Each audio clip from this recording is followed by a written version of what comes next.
Hello বন্ধুরা, welcome to my channel. আমি সুশান্ত। আজকের এই ভিডিওয়ে আমরা সপ্তম শ্রেণীর গণিত বইয়ের কোষে দেখি 2.1-এর যে অনুপাতের অঙ্কগুলি রয়েছে সেই অঙ্কগুলিকে সমাধান করব। আর ভিডিওটি শুরু করার আগে বলি, চ্যানেলে যদি প্রথম এসে থাকো চ্যানেলটিকে সাবস্ক্রাইব করে নিও এবং বেল আইকনে ক্লিক করে অল অপশানটি অন করে দিও। তো দেখো, এর আগে পর্যন্ত যে সমস্ত অঙ্কগুলি ছিল সেগুলো আমরা সলভ করে দিয়েছি। তোমরা যদি সেগুলি দেখে না থাকো প্লেলিস্টে গিয়ে পরপর দেখে নিতে পারো। অনুপাতকে চিহ্নের আকারে প্রকাশ করা হয়।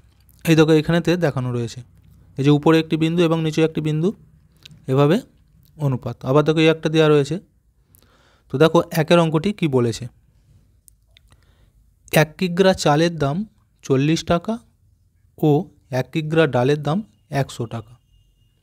চাল ও ডালের দামের অনুপাত কত হিসাব করি। তাহলে অনুপাত আমাদের কিন্তু বার করতে বলেছে চাল এবং ডালের মধ্যে। তো কীভাবে অঙ্কগুলি করব দেখো, খুবই সহজ অঙ্ক, একটু বুঝে নিলেই সমস্ত অঙ্কগুলি নিজেরাই করতে পারবে। দেখো, তাহলে সবার প্রথমে যে যে জিনিসগুলি আমাদের বলে দিয়েছে সেগুলি আমরা লিখে নেব। এই যে বলেছে 1 কিগ্রা চালের দাম 40 টাকা, এটা আমরা এখানে লিখে নেব। 1 কিগ্রা চালের দাম 40 টাকা। আচ্ছা, আবার কি বলেছিল, 1 কিগ্রা ডালের দাম 100 টাকা। তাহলে ওইটাও আমরা লিখে নেব, 1 কিগ্রা ডালের দাম 100 টাকা। এরপর দেখো, আমাদের যেটা বার করতে বলেছে চাল ও ডালের দামের অনুপাত। তাহলে এইখানটা এবার আমরা লিখব যে অতএব চাল ও ডালের কি বলেছিল, দামের অনুপাত, দামের অনুপাত। এখানটা আমরা সমান দিচ্ছি। কি লিখবো দেখো, এবার আমাদের প্রথমে কি লেখা ছিল, চাল। তাহলে এইখানে দেখো তো চালের দাম কত, 40 টাকা। তাহলে এইখানে 40 লিখে দাও।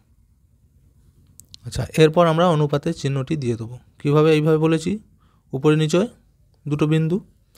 তারপর কী ছিল, ডালের অনুপাত। ডালের দাম কত ছিল দেখো, 100 টাকা। তাহলে এইখানেতে 100 লিখে দিলাম। বুঝে গেল? দেখো, এইখানেতে আরেকটু কথা বলে দিই। এই যে আমরা অনুপাতটা লিখেছি 40:100, এই অনুপাতকে আমরা এই দিকে যদি কোনো সংখ্যা দিয়ে গুণ করি, এই দিকেও সেই একই সংখ্যা দিয়ে গুণ করতে হবে, তবেই অনুপাতের কিন্তু মানটা একই থাকবে। আবার যদি এই দিকে আমরা কোনো সংখ্যা দিয়ে ভাগ করি, একই সংখ্যা দিয়ে এই দিকের সংখ্যাকেও ভাগ করতে হবে, তবেই অনুপাতের মানটা কিন্তু এক থাকবে। এটা মনে রাখতে হবে। একই সংখ্যা দিয়ে গুণ করলে দুটো কী করব, আর যদি ভাগ করি দুটো সংখ্যাকে একই সংখ্যা দিয়ে ভাগ করতে হয়। তো দেখো, এখানে তো আমরা এটাকে ছোট করব। ছোট মানে কি, তাহলে ভাগ করতে হবে। ভাগ করলে কি হবে, এখানে দেখো কত দিয়ে ভাগ করা যাবে, দুটোকে একই বলেছি সংখ্যা দিয়ে। দেখো, আমরা যদি 10 দিয়ে ভাগ করি 40কে, কত হবে, 4 10 40 হয়, তাহলে 4 হলো = আচ্ছা, 10 দিয়ে যদি 100কে ভাগ করি কত হবে, 10 10 100 হয়, হয়তো। তো আমি এটা বোঝানোর জন্য কিন্তু ধাপে ধাপে করছি, এটাকে একবারও করা যেত। তোমরা যাতে বুঝতে পারো সেজন্য প্রথমে ছোট করে করে নিয়ে যাচ্ছি। আচ্ছা, এরপর দেখো, আমরা এই দুটোকে কত দিয়ে ভাগ করতে পারি, 2 দিয়ে ভাগ করতে পারি। দেখো, 4কে 2 দিয়ে ভাগ করলে কত হবে, 2। যেমন অনুপাত আছে দিয়ে দাও টা। আচ্ছা, 10কে যদি 2 দিয়ে ভাগ করা হয় কত হবে, 5। আর কিন্তু আমাদের ভাগ করা যাচ্ছে না, তাহলে 2:5। এই যে চাল ও ডালের দামের অনুপাত 2:5, এটাই আমাদের উত্তর। তো তোমরা চাইলে একবারে কিন্তু 20 দিয়েও ভাগ করে দেওয়া যেত। 20 দিয়ে করলে 40কে ভাগ করলে 2 হতো, আর 100কে 20 দিয়ে ভাগ করলে 5 হতো। তাহলে এটাই আমাদের উত্তর, চাল ও ডালের দামের অনুপাত। বুঝে গেল? এরপর আমরা 2-এরটা দেখব। দেখো, 2-এরটা এখানে একটা ত্রিভুজের ছবি দেওয়া আছে, দেখতে পেয়েছো, ABC একটা ত্রিভুজ, 3টে কোণের BAC কোণ ABC কোণ ACB সমান কত আমাদেরকে লিখতে বলেছে, তাই তো। তো দেখো, আমরা প্রথমে যেটা চেয়েছে সেটা লিখে নিচ্ছি। তাহলে এই যে 3টে কোণ চেয়েছে ছবিটা আমি আর এঁকে দেখাচ্ছি না। তাহলে আমরা যদি এইখানে লিখি যে কোণ BAC ইজ টু কোণ ABC ইজ টু কোণ ACB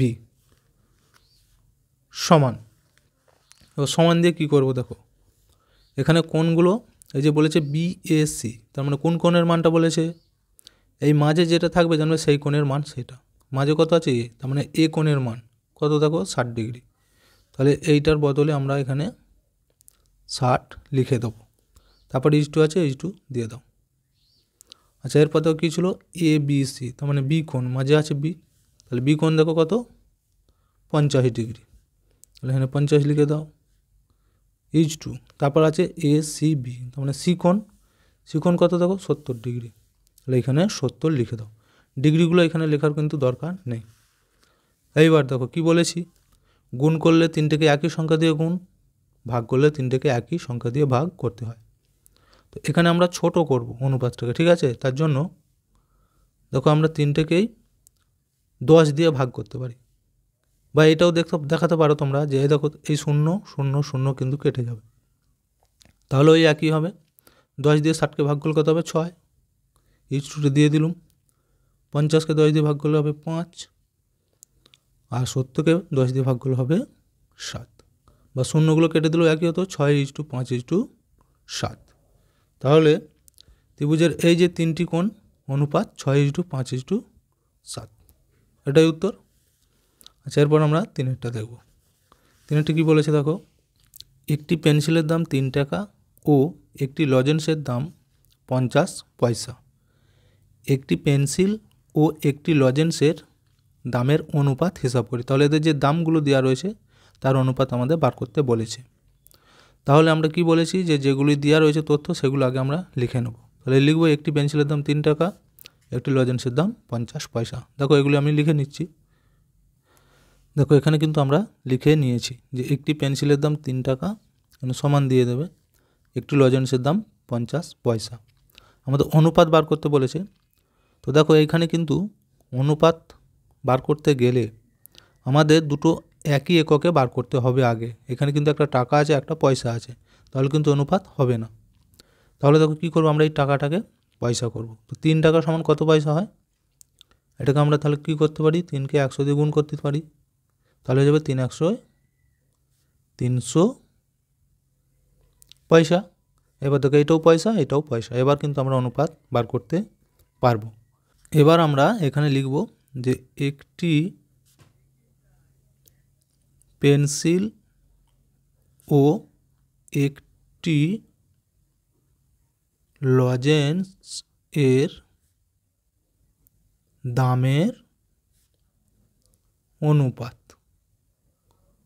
দেখো প্রথমে কী লেখা আছে পেন্সিল, তাহলে পেন্সিলের দামটা আগে লিখবো আমরা, কত ছিল 300, তাহলে এখানে প্রথমে 300 লিখে দাও, তারপর ইস্টুটা দিয়ে দাও বা অনুপাতের চিহ্নটা। এরপর কী ছিল, এই যে লজেন্স কত 50 পয়সা, এখানে 50 দিয়ে দাও, সমান। আমরা কি বলেছি, এটাকে ছোট করতে গেলে কি করব, একই সংখ্যা দিয়ে তাহলে ভাগ করতে হবে। একেও যা দিয়ে ভাগ, এখানেও তত দিয়েই কিন্তু ভাগ করতে হবে।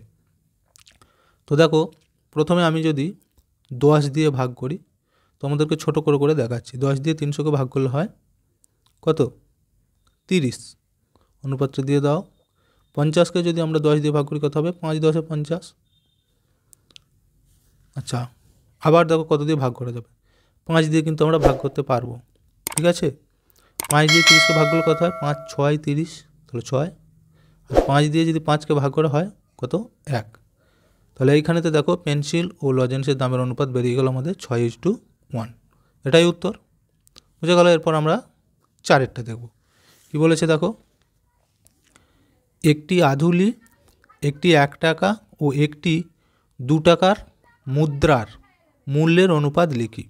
এই অঙ্কটা কিন্তু খুবই গুরুত্বপূর্ণ অঙ্ক, তোমরা ভালো করে এটা দাগ দিয়ে রেখে দেবে। তাহলে আধুলি, 1 টাকা ও একটি 2 টাকার মুদ্রা বলেছে। তাহলে প্রথমে আমরা এইগুলি লিখে নিই যে একটি আধুলি, আধুলি মানে কত 50 পয়সা, এটা কিন্তু মনে রাখতে হবে। হ্যাঁ, আধুলি মানে 50 পয়সা। আচ্ছা, এবার বলছে একটি 1 টাকা। আচ্ছা, 1 টাকা সমান কত পয়সা? 1 টাকা সমান 100 পয়সা। তাহলে আমরা পয়সায় লিখে দেবো একবারে 100 পয়সা। আর বলেছে একটি 2 টাকা। 2 টাকা মানে কত পয়সা হবে? তাহলে 2 গুণিত 100 সমান কত হয়? 200 পয়সা, তাই তো? এরপর আমরা তাহলে এবার অনুপাতটা লিখব। অতএব একটি আদুলি একটি 1 টাকা ও একটি 2 টাকার অনুপাত কত হবে বলো তো? অনুপাত, তাহলে যেটা প্রথম বলেছে সেটা প্রথম লিখব। আদুলি কত? 50 পয়সা, তাহলে প্রথমে আমরা 50 লিখব। অনুপাত দিয়ে দাও। একটি 1 টাকা কত ছিল? 100 পয়সা, তাহলে 100 লিখে দাও ইজ টু। তারপর ছিল 2 টাকা কত? 200 পয়সা, 200 পয়সা। এরপর আমি তো বলেছি যে একই সংখ্যা দিয়ে ভাগ করতে হবে একে ছোটো করতে গেলে। তাহলে দেখো কত দিয়ে ভাগ করা যাচ্ছে। আমরা প্রথমে যদি 10 দিয়েই করি, দেখো 50কে 10 দিয়ে ভাগ করলে কত হবে? 5। অনুপাত 100কে যদি 10 দিয়ে করা হয় কত হবে? 10। 10 10 100। আর 200কে যদি 10 দিয়ে ভাগ করি 20। আচ্ছা, এবার দেখো কত দিয়ে করব। 5 দিয়ে আমরা করতে পারি। দেখো 5কে 5 দিয়ে ভাগ করলে হবে 1 ইজ টু। 5কে যদি আমরা 10কে যদি আমরা 5 দিয়ে ভাগ করি কত হবে? 2। 5 দুগুণে 10 হয়। আর 20কে যদি আমরা 5 দিয়ে ভাগ করি 4। তাহলে দেখো কত হলো? 1 ইজ টু 2 ইজ টু 4। এটাই আমাদের উত্তর। এরপর কিন্তু আর আমাদের ছোট করা যাচ্ছে না, বুঝে গেল? আচ্ছা, এরপর আমরা 5এরটা দেখব। দেখো, উমার বয়স 12 বছর 6 মাস, রাতুলের বয়স 12 বছর 4 মাস ও নূরজাহানের বয়স 12 বছর হলে ওদের তিনজনের বয়সের অনুপাত কত লিখি। তাহলে প্রথমে আমরা এই তথ্যগুলো খাতায় টুকে নেব, তারপর অনুপাত বার করব। দেখো, আমরা কিন্তু এখানেতে তথ্যগুলো টুকে নিয়েছি। এবার একটু লক্ষ্য করো, আমি তো বলেছি যে অনুপাত বার করতে গেলে একই এককে সবগুলোকে আনতে হবে। এখানে কিন্তু বছর আবার মাস আছে, এখানেও তাই বছর মাস আছে। তাহলে এগুলোকে আমরা কি করব? প্রথমে সব মাসেতে বার করে দেবো, ঠিক আছে? দেখো, 12 বছর 6 মাস, তাহলে আমরা যদি এটাকে মাস করি কত হবে বলো তো? 1 বছর সমান কত হয়? 12 মাস নিয়ে, তাহলে 12 বছর সমান কত মাস? তাহলে আমরা কি করব? এই 12কে 12 দিয়ে গুণ করব, তার সাথে 6 মাস যোগ করে দেবো, তাহলে উত্তরটি বেরিয়ে যাবে। কত হবে বলো তো? 12কে 12 দিয়ে গুণ করলে কত হয়? 144। তার সাথে 6 যোগ, তাহলে কত হবে? দেখো, 144 যোগ 6 সমান কত হচ্ছে? 150 মাস হলো। আচ্ছা, এইটাকেও আমরা তাই করব। 12 বছর আছে, তাহলে 12 বছরকে 12 দিয়েই গুণ করব আমরা, তার সাথে 4 মাস যোগ হয়ে যাবে, যোগ 4। তাহলে দেখো, এটাও 144 যোগ 4 সমান কত হবে? 148 মাস। আচ্ছা, এইটা দেখো 12 বছর আছে, মাস কিন্তু নেই, তাহলে এটাকেও আমরা করব। 12কে 12 দিয়ে গুণ, তাহলে 12 এবারে কত হবে? 144 মাস। এবার আমরা এই তিনটেকে অনুপাত বার করব। তাহলে প্রথমে আমরা লিখব যে উমার বয়স, অতএব উমার বয়স রাতুলের বয়স ও নূর জাহানের বয়সের অনুপাত। তাহলে কী ছিল? প্রথমে উমার বয়স কত? দেখো, 150 মাস, তাহলে প্রথমে আমরা 150 লিখব, তারপর অনুপাতের চিহ্ন দেবো। রাতুলের বয়স কত? এই যে 148 মাস, তাহলে প্রথমে 148। আচ্ছা, এরপর দেখো লাস্টে কী ছিল? নূরজাহান কত? 144। 144। এরপর আমরা কি করব বলো তো? এটাকে ছোট করব, অর্থাৎ ভাগ করব। কত দিয়ে ভাগ করলে হবে বলো তো? এটাকে আমরা 2 দিয়ে করে দেখতে পারি, ঠিক আছে? দেখো, 2 দিয়ে যদি ভাগ করি 150কে, 75 হবে। আচ্ছা অনুপাত 148কে যদি আমরা 2 দিয়ে ভাগ করি কত হবে? 148কে করলে হবে 74। আচ্ছা 144কে যদি আমরা 2 দিয়ে ভাগ করি 72। আচ্ছা এরপর দেখো আর এটাকে ভাগ করা যাচ্ছে কিনা, যদি যায় ভালো, না হলে আমাদের উত্তর কিন্তু এখানেই রেখে দেবো। 75, এখানে 74, এখানে 72, এরপর কিন্তু আমাদের আর ছোট করা যাবে না। তার মানে এটাই হচ্ছে আমাদের উত্তর। তাদের তিনজনের বয়সের অনুপাত 75:74:72। বুঝে গেল? এরপর 6টা দেখো কি বলেছে, সমকোণী সমদ্বিবাহু ত্রিভুজের কোণগুলির অনুপাত কত লিখি। তাহলে প্রথমে অঙ্কটা তোমরা কিন্তু ভালো করে আগে পড়বে। কি বলছো? সমকোণী এবং সমদ্বিবাহু ত্রিভুজ, সেটা কাকে বলে আগে আমরা ছবিটা এঁকে নেব, তাহলেই তোমাদের বুঝতে সুবিধা হবে। দেখো দেখো সমকোণ বলেছে, সমকোণ কাকে বলে? যে কোণ 90 ডিগ্রি, তাই তো? তাহলে প্রথমে আমরা এরকম একটা সোজা 90 ডিগ্রি আঁকছি, হলো। আর সমদ্বিবাহু বলেছে, সমদ্বিবাহু মানে হচ্ছে এই বাহুটা আর এই বাহুটা যেন সমান থাকে। তো আমি এখানে আন্দাজে আঁকছি, সমান নাও হতে পারে, ঠিক আছে? এইভাবে আঁকতে হবে। তাহলে দেখো এটা যদি আমরা ত্রিভুজ ধরি একটা ABC, তাহলে এটা হচ্ছে সমকোণ, মানে এটা 90 ডিগ্রি, তাই তো? আর সমদ্বিবাহু মানে এই বাহুটা আর এই বাহুটা, এই দুটো বাহু কিন্তু সমান হবে। এবার দেখো তাহলে এই একটা কোণ আর এই যে একটা কোণ, এই কোণগুলো কত করে হবে আমাদের কিন্তু জানিনি, তাই তো? আর আমরা কি জানি যে একটা ত্রিভুজের 3টি কোণের সমষ্টি কত হয়? 180 ডিগ্রি, হয়তো? তার মধ্যে দেখো একটা কোণের মান আমরা কিন্তু জানি, সমকোণ মানে 90 ডিগ্রি। তাহলে এই 180 থেকে যদি 90 বাদ দিয়ে দিই, থাকছে কত? আর 90 ডিগ্রি। তার মানে এই কোণটা আর এই কোণটা, এই দুটো কোণ মিলে হবে 90 ডিগ্রি। তাহলে কোন কোণটা এবার কত ধরবো আমরা, কিভাবে বুঝবো? দেখো এই যে বলেছে সমকোণী এবং সমদ্বিবাহু, তো সমদ্বিবাহু মানে এই বাহুটা এই বাহুটা দুটোই সমান।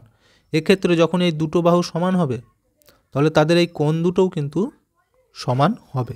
মানে এই কোণটারও যা মান হবে, এই কোণটারও তাই মান হবে।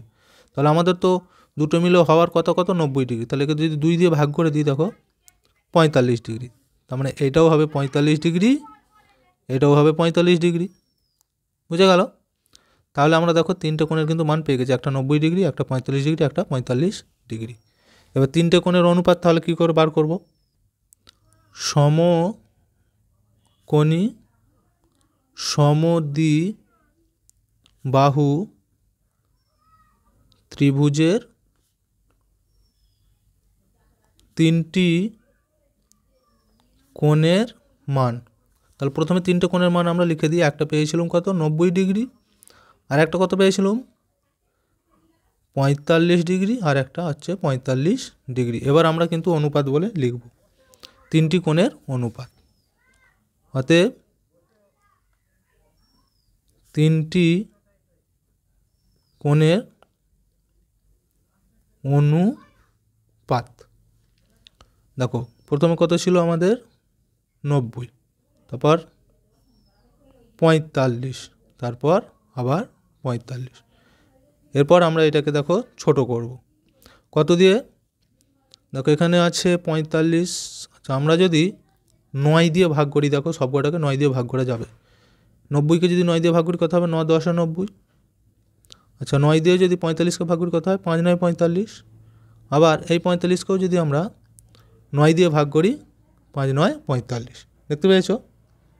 আচ্ছা এরপর দেখো এটাকে আরও আমরা ছোট করতে পারি। 5 দিয়ে কিন্তু আমরা ভাগ করতে পারবো। তাহলে 5 দিয়ে 10কে যদি ভাগ করি কত হবে? 2:2। 5 দিয়ে এই 5কে ভাগ করলে হবে 1, আবার এই 5কে 5 দিয়ে ভাগ করলে হবে 1। তাহলে আমাদের অনুপাত কত বেরোলো? 2:1:1। এটাই হচ্ছে আমাদের উত্তর। এরপর 7এরটা দেখব। দেখো কি বলেছে, সমবাহু ত্রিভুজের কোণগুলির অনুপাত কত লিখি। সমবাহু ত্রিভুজের বলেছে, আমাদের কিন্তু কোণগুলোর মান বলে দেয়নি, সেটা আমরা বার করব। তার আগে আমরা ছবিটা এঁকে নেব যে সমবাহু ত্রিভুজ কীরকম হয়। দেখো সমবাহু ত্রিভুজ মানে হলো 3টে বাহুই সমান হবে, মানে একই মাপ, ঠিক আছে? তিনটে বাহুর কিন্তু একই মাপ হবে, এইটাও যা, এখান থেকে এইটাও তাই, এখান থেকে এইটাও তাই হবে। দেখো আমরা যদি এটা নাম দিয়ে দিই এ বি সি।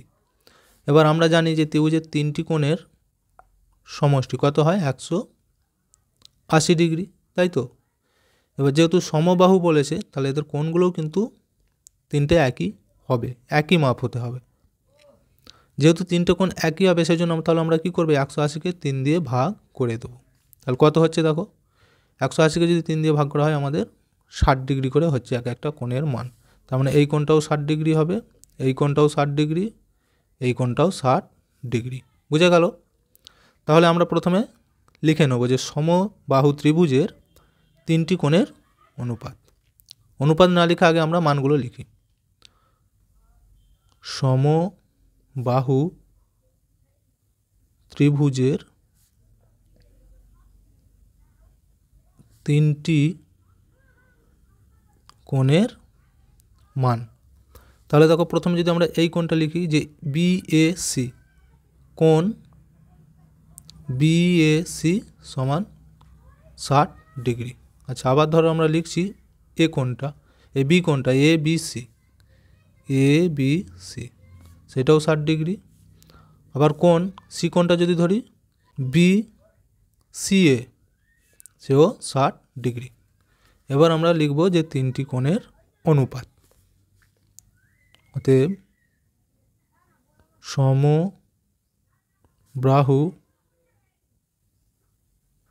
ত্রিভুজের তিনটি কোণের অনুপাত। তাহলে দেখো আমরা প্রথমে এই যে কোণগুলো লিখেছি এই কোণগুলো লিখছি। প্রথমে লিখব কোণ বিএসি ইজ টু কোণ A B C is two কোণ বিসি এ। এবার সমান দিয়ে তাহলে মানগুলো লিখব 60 60 60। প্রথমেরটাও 60 ইজ টু 60 ইজ টু 60। আচ্ছা এবার দেখো আমরা ভাগ করে দেবো, এখানেও 60 এখানেও 60 এখানেও 60 আছে, তাই তো। তাহলে দেখো 60 দিয়ে যদি সবগুলোকে ভাগ করি কত হবে, 1 করে হয়ে যাবে, 1 ইজ টু 1। বুঝে গেল? তাহলে আমাদের কিন্তু এটাই উত্তর। এরপর আমরা 8 অঙ্কটা দেখব। দেখো কি বলেছে, পুলকবাবু ও মানিকবাবুর বয়সের অনুপাত 7:9। মানিকবাবুর বয়স 72 বছর হলে পুলকবাবুর বয়স হিসাব করে লিখি। দেখো এই অঙ্কটা কিন্তু গুরুত্বপূর্ণ অঙ্ক আছে, হ্যাঁ, ভালো করে তোমরা বুঝে নেবে। তাহলে প্রথমে আমরা যে তথ্যগুলো দেওয়া রয়েছে সেগুলো লিখে নেব। পুলকবাবু ও মানিকবাবুর বয়সের অনুপাত কত বলেছিল, অনুপাতটা 7:9। এখানে সমান দিয়ে লিখে দেবে। আচ্ছা দেখো আমরা এখানেতে এর আগে কি দেখেছি যে এই অনুপাতের দু সাইডের সংখ্যাকে যদি গুণ করি একই সংখ্যা দিয়ে গুণ করতে পারি, আবার ভাগ করলে একই সংখ্যা দিয়ে ভাগ করতে পারি।